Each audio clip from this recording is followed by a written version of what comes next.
ചേലക്കരയിൽ കൂട്ടിയും കിഴിച്ചും മുന്നണികൾ മണ്ഡലം നിലനിർത്താനാകുമെന്ന പ്രതീക്ഷയിലാണ് LDF ക്യാമ്പ്. കുറഞ്ഞ ഭൂരിപക്ഷത്തിനെങ്കിലും ചേലക്കര പിടിച്ചെടുക്കാമെന്നാണ് UDF കരുതുന്നത്. നില മെച്ചപ്പെടുത്താനൊരുങ്ങുകയാണ് BJP. അൻവറിന്റെ DMK നേടുന്ന വോട്ടുകൾ നിർണായകമാണ്.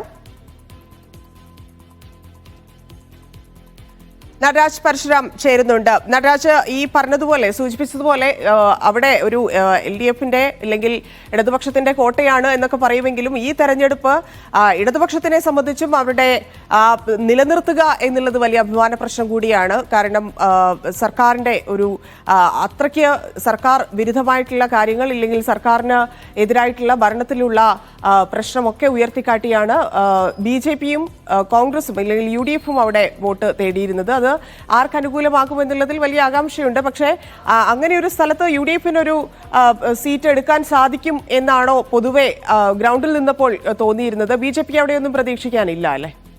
അതിന്റെ മികച്ചൊരു മത്സരം തന്നെയാണ് ഇത്തവണ ചേലക്കരയിൽ നടന്നത് എന്ന് പറയേണ്ടി വരും. ഏകപക്ഷീയമായ ഒരു മത്സരമല്ല ഇത്തവണ നടന്നത്. LDFന് മുൻതൂക്കം ഉണ്ടായിരുന്നു എന്ന കാര്യം സത്യമാണെങ്കിലും മികച്ചൊരു പോരാട്ടം നടത്താൻ രമ്യ ഹരിദാസിന് കഴിഞ്ഞു എന്നുള്ളത് വളരെ പ്രധാനപ്പെട്ട ഒരു കാര്യമാണ്. BJP നല്ലൊരു സ്ഥാനാർത്ഥിയെ തന്നെയാണ് നിർത്തിയത്. നമുക്കറിയാവുന്ന പോലെ കഴിഞ്ഞ തവണത്തേക്കാൾ വോട്ടിംഗ് ശതമാനത്തിൽ കുറവുണ്ടായിട്ടുണ്ട്. ഇത് ആരെ ബാധിക്കും എന്നുള്ള ചർച്ചയാണ് വലിയ രീതിയിൽ നടക്കുന്നത്. എന്തായാലും മുന്നണികളും വലിയ ആത്മവിശ്വാസത്തിലാണ് എന്ന് തന്നെ പറയേണ്ടി വരും. പ്രത്യേകിച്ച് പ്രധാനപ്പെട്ട UDFും LDFും.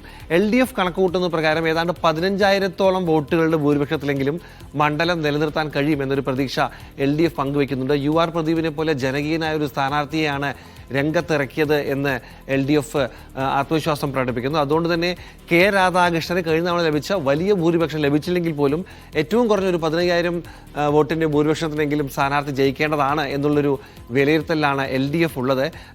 വികസന തുടർച്ച എന്നുള്ള പ്രധാനപ്പെട്ട ഒരു കാര്യവും അവർ മുന്നോട്ട് വയ്ക്കുന്നുണ്ട്. അതേസമയം UDFിൻ്റെ ഒരു കണക്കൂട്ടൽ എന്ന് പറയുന്നത് മികച്ച സ്ഥാനാർത്ഥിയെ നിർത്തി മികച്ച പോരാട്ടം നടത്തി ഏറെ മുമ്പേ തന്നെ പ്രവർത്തനങ്ങൾ തുടങ്ങി നേതാക്കളൊക്കെ തന്നെ ക്യാമ്പ് ചെയ്തിരുന്നു. അതുകൊണ്ട് തന്നെ കുറഞ്ഞ ഭൂരിപക്ഷത്തിനാണെങ്കിലും ഇത്തവണ അട്ടിമറിയുടെ മണ്ഡലം തിരിച്ചു പിടിക്കുമെന്നുള്ള വലിയ ആത്മവിശ്വാസമാണ് UDF ക്യാമ്പ് പ്രകടിപ്പിക്കുന്നത്. രമ്യ ഹരിദാസ് ഒരു മികച്ച സ്ഥാനാർത്ഥിയായിരുന്നെന്നും ഈ പറയപ്പെടുന്ന പോലെ അല്ലെങ്കിൽ മാധ്യമങ്ങളിലോ മറ്റു സ്ഥലങ്ങളിലോ എതിർ ചേരികളിലോ പറയപ്പെടുന്ന പോലെ വലിയൊരു വികാരം രമ്യക്കെതിരെ ഇല്ല എന്നുമാണ് UDF കണക്കൂട്ടുന്നത്.